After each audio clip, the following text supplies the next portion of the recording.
Good morning, everybody.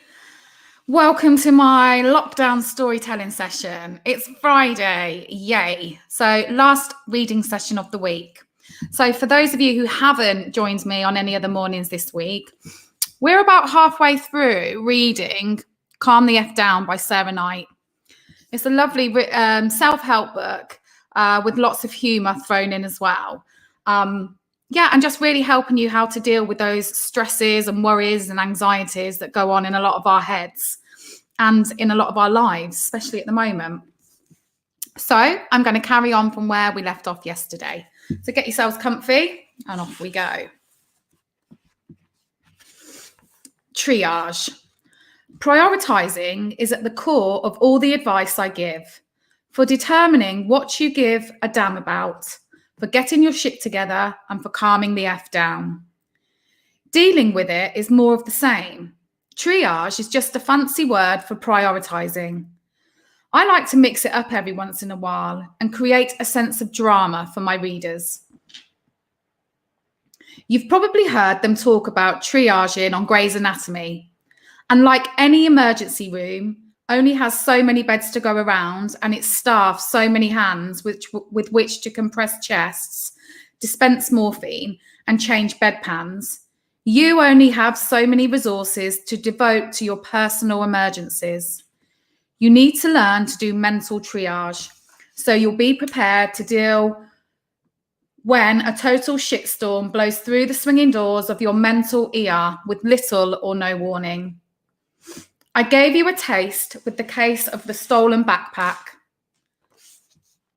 But let's look at a few different shitstorms in action and practice prioritizing in terms of dealing with it. On your way to your best friend's surprise 30th birthday party in Boston, your flight gets cancelled. Take stock. What time is it now? What time do the festivities begin? And are there any other flights, or perhaps trains, buses, or non-threatening guys named Ben who are headed in that direction that could get you there? Rio. Depending on the answers above, you may still realistically be able to land in time for dinner, or at least for after-hours club hopping, and you may want to try. Or if booking a substitute flight means missing the party completely and showing up just as your pals are stumbling home from Whiskey Saigon at 5 a.m. and about 5 hours before they decide to bail on the planned post-birthday brunch, you may decide to cut your losses. It's up to you. What's your ideal outcome? Triage. Your priorities should be set in service to your RIO. It's a matter of time and money if you can find and afford another flight out, or energy and money if you decide that instead of making a personal appearance, you'll be calling the club and putting the dollar from your cancelled ticket towards bottle service for your besties and a cab back to your own bed. Either way, the clock is ticking, which is why we prioritise, once more, with feeling, based on urgency. Or you could decide your most realistic ideal outcome is to find another flight to Boston, but pretend that you couldn't take in a game at Fenway while your friends are busy regretting their life choices. Grades are in. You're failing. Take stock. What does this mean? Are we talking one exam or an entire course? High school or traffic school? Did you lose your scholarship or just a little respect from your professor? For the sake of this example, let's say you have not yet failed an entire class in, how about science? 835. Matter in the universe. But as you approach the midterm, you're well on your way. RIO, an ideal outcome would be that you improve both your study habits and your capacity for comprehending science, and ace every assignment from here on out to bring your grade to the minimum passing level. Alas, that is not realistic. Your best bet is probably to cut your losses and drop the class before it drops you down a point on your GPA. Triage. All right, Einstein, time is of the essence. University rules say that any grade achieved after the midterm stands on your permanent record. So you need to get that course drop-in paperwork submitted ASAP. Then consult the masterclass schedule and see where you can fit this bitch of required science credit in next semester. And which easier, more palatable, elective, you'll have to sacrifice in its place. Sorry, English 110. Medieval fan fiction. I hardly knew. Is it distressing to discover that you are failing at something at which you need to succeed in order to get a diploma, a driver's license, or an A grade from the city health inspector? Yes, it is. Are there plenty of logical, rational ways to deal with it? Yes, there are. A big bad storm blows through town. Take stock. Walk around your home and property if you have it, assessing the scope of destruction. RIO. Secure the place from further damage. Repair whatever's broken and don't go bankrupt while doing it. Triage. Here's a secret, top priority. Take photos. You're going to need them for your insurance claim, which means they can wait until you've already started fixing the place up. Then put a stop to any leaks and get rid of standing water and soaked rugs if you can. Mold is some vile shit and you don't want it growing in your hall closet. Any busted doors and windows should be closed off to further rain and opportunistic thieves or raccoons. And if the power looks to be out for a while, empty the contents of your fridge into a cooler to see what food you can save. After 5 hours of wet rug lugging, you'll die for some leftover chicken pot pie. That's just off the top of my head. Obviously, there could be much more or much less or much different stuff to deal with in the aftermath of a shitstorm or actual storm of this variety. But no matter what, you can't do it all first. At least if you prioritise based on urgency, you're going to get the right things done first. For example, you may want to get a tarp over that hole in the roof before you start saving the pot plants you've been hobby growing in the basement. Just a thought. Get bent, a bonus principle. If Get Your Shit Together was about bending your life to your will, this book helps you not get broken by it. How? By being flexible when the situation demands it.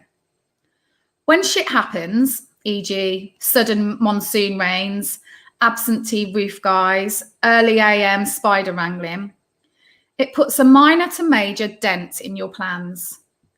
And while maintaining a rigid stance in the face of unwelcome developments, such as these is good for, say, calling surprise Trump supporters from your Facebook feed, it's not terribly useful otherwise.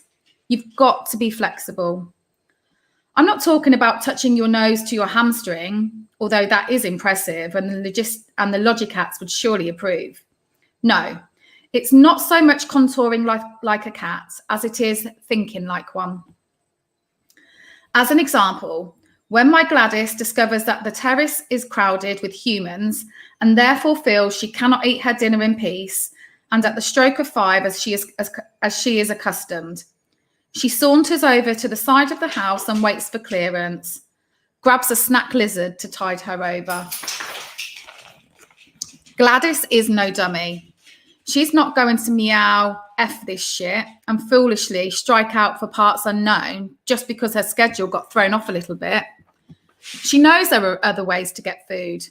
Wait for it, hunt for it, and all she has to do is chill, or kill if she wants to. A Logicat after my own heart. Like Gladys, you can't afford to freak out, alienate or abandon your food source, and not accomplish your end goal, eating dinner. Just because some shit happened, rude humans change the rules. You've got to be flexible, regroup, reimagine, and reattack. Unfortunately, flexibility doesn't come naturally to everyone, including me. I'm a literal thinker, which is great for writing and editing books, but not so great for adapting when the landscape shifts. For most of my life, if you gave me rules, I would follow them. Rigid was good. I knew what I was dealing with. But if you changed the rules, oh hell no, that was bound to trigger a freak out. How do I move forward? Now I feel like I'm breaking the very rules I so carefully observed and internalized for so long. This doesn't feel right. I can't do this. I'm trapped. And more specifically, but you told me to do it one way and now you're telling me to do it another. And which way is it, Gary? Clearly, my resulting confusion and paralysis are all your fault. This doesn't end well for anybody. Here's a lesson I learned rather too late in my corporate tenure. Mea culpa, old bosses, co-workers and assistants, but have since been able to apply in my professional and personal relationships to great effect. It really doesn't matter why this shit happens or who changed the rules. All that matters is that it happened, they've changed, and you have to be flexible and deal with it. And that means being less concerned about why and more with, okay, now what? Whose fault is it anyway? Placing blame is a classic impediment to dealing with whatever shit has happened. So much time wasted, so much energy. Why don't you take a unicycle ride across Appalachia while you're at it? Determining once and for all who was at fault doesn't fix your problem, and it won't make you feel better about it either. How much satisfaction are you really going to get from browbeating your co-worker, Sven, into admitting that he was the one who left the laptop with the presentation slides in the back of a taxi you shared last night? It's 7 a.m. Your client is expecting a PowerPoint bonanza in 2 hours, and you and Sven both smell like the back room at Juicy Lucy's. Put a pin in the blame game, hit the shower, and send Sven to Staples in downtown Phoenix for some poster board and a pack of markers. Remember, when options seem to be closing off all around you, the ability to be flexible opens up new ones. If you're still bending, you're not broken. Incoming. Listen, I know you're kind of busy reading an awesome book, but your mother, Gwen, just called from the airport. Surprise! She'll be here in 45 minutes. She's staying for a week and, oh, can you order her an Uber thingy? Thanks, doll. Can you calm the F down? I hope so, because otherwise I've failed you and I will have to get a real vocation as a helpful online reviewer, recently suggested. Thank you, Dorothy. Your input is valued. If you're struggling, consult the flowchart on page 154 and meet me back here in 5. No need to panic. This is a solid salvage job. You're not getting your afternoon back, but you do have the power to minimize the fallout from Hurricane Gwen. If your home is not exactly camera ready and you don't give a damn what your mother thinks about this sort of thing, congrats, dealing with it just got a whole lot easier. But if you do care what she thinks about this sort of thing, then you've got a small window in which to tidy up a lot of places you might start. Take stock of them all. Identify your RIO, and then it's time for some triage. If it were me, the RIO would be to give Gwen a good first impression and then keep her from inspecting anything too closely. I'd begin with the guest room sofa bed. Make sure you have clean sheets or put them in the wash now, so they'll be fresh when it comes time for Gwen to rest her weary, immaculately coiffed head. Next, stow all of your stray shoes, sports equipment, broken umbrellas, and half-empty duffel bags from your last vacation that you haven't unpacked yet in a closet or under your bed. Wipe down visible surfaces. Leave higher shelves and ledges alone. Dragging the step stool all over the joint is just going to aggravate your bad back, and you really don't need more aggravation right now. Then take out the trash. Light a few scented candles and chill some Pinot Grigio if you have it. Gwen loves that shit. And after 2 glasses, she won't be able to tell the difference between dust bunnies and her grandchildren. Oh, and you may have to cancel or put off a couple of less urgent things you're planning to do this weekend in favour of tending to your surprise house guest. Good thing you're so flexible. It's all in your head. The foregoing example may have been an excuse in physical decluttering, but where did it start? Why? In your minds, of course. Recall that no worries method has its roots in mental decluttering. Step 1, calm the F down. Discard unproductive worries. Gwen's already here. Don't waste freak-out funds on stuff you can't control. Step 2, deal with it. Organise your response. Spend your freak-out funds on stuff you can control, like Febrezing the pull-out couch. Maybe there just isn't enough time to do those sheets. Lots of shit happens with no warning. Parental sneak attacks, birds pooping from above, or that crack in the sidewalk that caused you to faceplant on the cement, and now you're hunting for an emergency dental clinic in the middle of your haunted sites tour vacation in Charleston. Damn sidewalk ghosts. They'll get you every time. Which means that often you'll need to be able to organise with little or no advance notice. Taking stock, deciding on a realistic ideal outcome, triaging the elements, and sometimes getting your Gumby on. And you'll be doing all of this mentally before you attempt any of it physically. No rash moves, remember? That bobcat be hungry. In the case of sudden onset house guest, you had virtually no time to solve a problem. You had already learned how to not waste it freaking out, and you weren't able to alter the course of your afternoon, not to mention the rest of your week to accommodate your new reality. All of that was mental decluttering in action. All of it was accomplished after you put down the phone, but before you even picked up a dishcloth. By knowing your limits, focusing on what you could control versus what you couldn't, and prioritising. All of it was the no worries method, helping you calm the F down and deal with it. So tell me, are you ready to take it to the next level? Because I am. Total shitstorms. A catalogue of terror. In my anonymous online survey, I asked, what's the most recent shit that happened to you? I fashioned a bunch of those responses into a lightning round of total shitstorms spanning health, finances, family, work relationships, and more. From bad hair days to broken bones. I'll offer my quick and dirty take on each entry from a logical, rational point of view. Now, to be clear, I don't necessarily have personal experience in all of the following situations. I would never be caught dead wearing a Fitbit for one.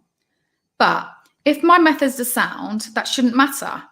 I should be able to work the steps just like I've been asking you to throughout this whole book. The idea behind Calm the F Down is to apply universal truths to the whole universe of problems. Probability, urgency, control or lack thereof, learning to prioritize, creating your emotional puppies, keeping your eye on the flip side. And anyway, quick and dirty advice aside, in the end, none of this is really about me and what I would do. It's about you and changing your mindset to change your life. You take stock of what you see laid out before you. You determine your own realistic, ideal outcome. And you set your priorities and plans in motion. I'm just the foul-mouthed, common sense lady who's lighting the way. Let's see what I got. Relatively painless shit. This is the kind of stuff that puts a kink in or all out ruins your day, but not so much your week, month, or life. It's not the end of the world, but it's at least mildly annoying. The good news is there's a lot of potential here for full fixes or for high-level salvage jobs. Like I said, I'm easing you in slowly. Think of this section like a warm bath. In fact, why not run yourself a temperate tub to enjoy while you read? If you don't have a bathtub, a shot of tequila will produce roughly the same effect, or so I'm told. The restaurant lost my reservation. Take stock. Are they offering to seat you at the next available time? And is that time acceptable to you? If so, do you know how to pronounce the words, might you spot us a round of gin and tonics while we wait? Good, you're all set. If it's more of a, I'm sorry, we can't accommodate you at all this evening, then your time, energy, and money are better sent patronising another establishment, not sticking around this one just to have a word with the manager. Plus, remember what we talked about earlier. You don't want to wind up an unwitting star in somebody's viral customer does unspeakable things with a breadstick, gets banned for life from local Olive Garden YouTube video. I couldn't fit 10,000 steps in one day. Shit happens. You got stuck in an endless series of meetings. You tweaked your hip flexor, or that darn ankle monitor won't let you go more than 53 feet from the house. And walking back and forth 200 times would really start to chafe the Achilles. If you've heretofore been anally committed to an exercise regime, this could be a big deal. Excuse me. But in that case, you've also been anally committed. But in that case, you've also been anally committed to an exercise regime. Nice work. Maybe your magnificent calves could use a break. Or if you've just gotten into this whole exercise thing, you may be feeling depressed because you can't seem to establish a routine. Either way, if it bothers you that much, just carry over the negative balance to tomorrow's goal. I won't tell your Fitbit. I got a bad haircut. Welcome to my early teens. Lacking either a time machine or an on-call custom wig maker, your realistic ideal outcome is probably to mask the damage until it grows back. May I introduce you to hats, headbands, bobby pins, barrettes, bandanas, scarves, weaves, and or the concept of not giving a damn. My boss yelled at me. Did you mess up? If it's yes, then it's unfortunate that you work for a screamer, but dealing with it should be focused on whatever you can do to ensure that you don't provoke his in the future.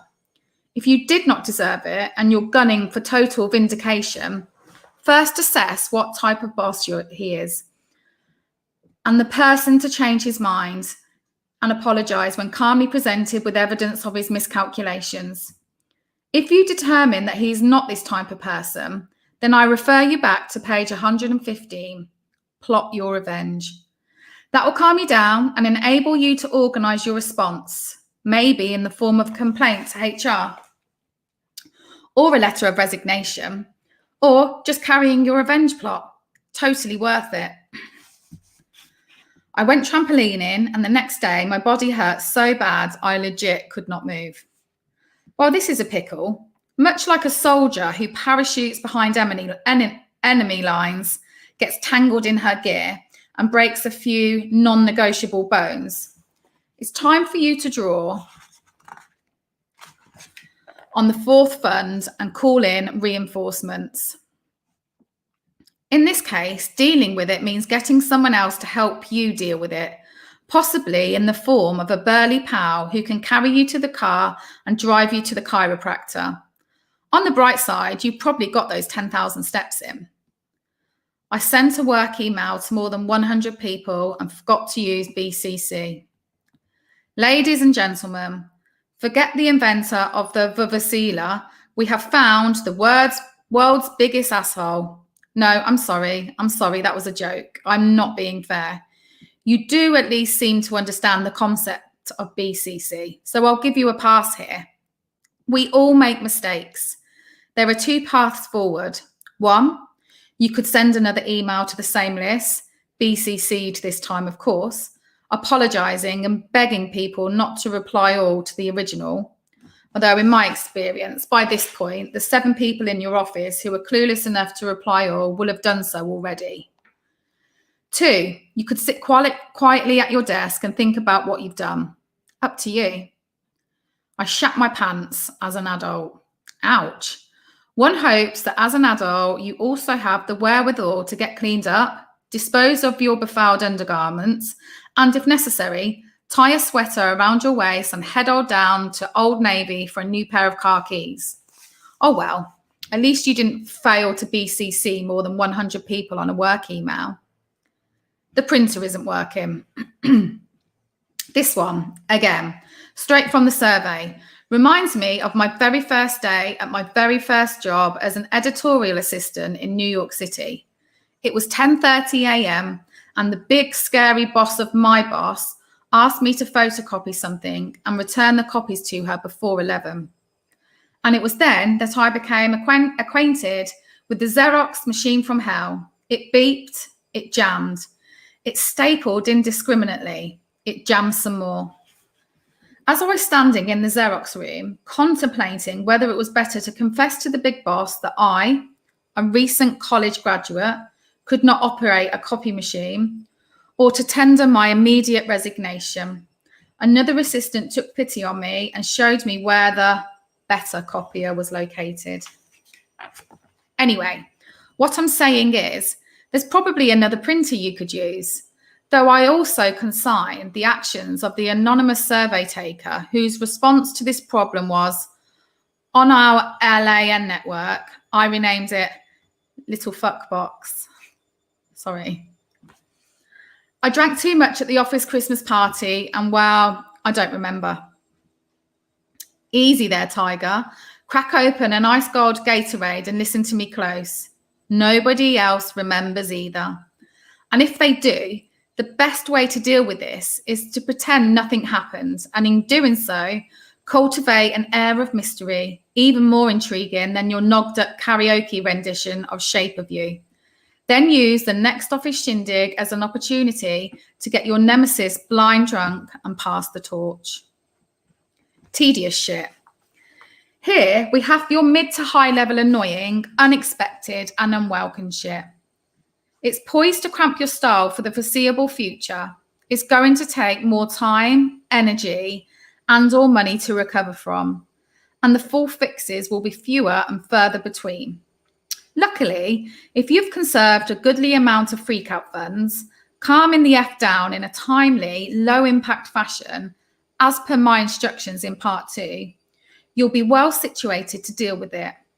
For now, though, let's see if I can offer inspiration. My car was towed.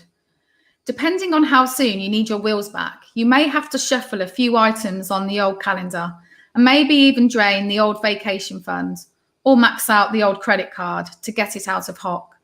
So let's survey the landscape here. Where is the car? How soon do you need it back? How much is it going to cost?